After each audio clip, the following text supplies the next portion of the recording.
Pemerintah Kabupaten Biren melarang berbagai bentuk hiburan dalam rangka perayaan Tahun Baru Masehi 2025. Larangan tersebut meliputi tidak memperbolehkan meniup trompet, tidak memakai topi khas Tahun Baru, tidak boleh membakar kembang api dan mercon, tidak melakukan konvoi hingga berbagai kegiatan huru-hara lainnya. Larangan ini dikeluarkan karena dianggap tidak sesuai dengan syariat Islam yang berlaku di Aceh, serta bertentangan dengan budaya lokal Aceh. PJ Bupati Biren Jalaluddin mengatakan pihaknya bersama Forkopimda Plus sudah menyebarkan selebaran seruan ke seluruh tempat umum lainnya dan melarang masyarakat huru-hara dan menjaga ketertiban saat malam pergantian tahun. Sudah mengeluarkan beberapa himbauan yang ditandatangani bersama oleh Forkopimda Plus.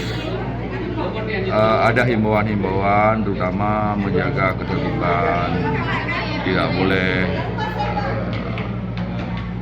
membakar kembang api, tidak boleh ada kegaduhan, merayakan pergantian tahun itu tidak boleh menyimpang dari ajaran syariat Islam.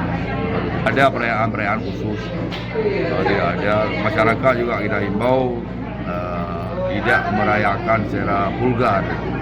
Dan saya yakin di Biren sebagai kota santri, kemudian kota juang juga dari dulu tidak merayakan pergantian tahun Masehi.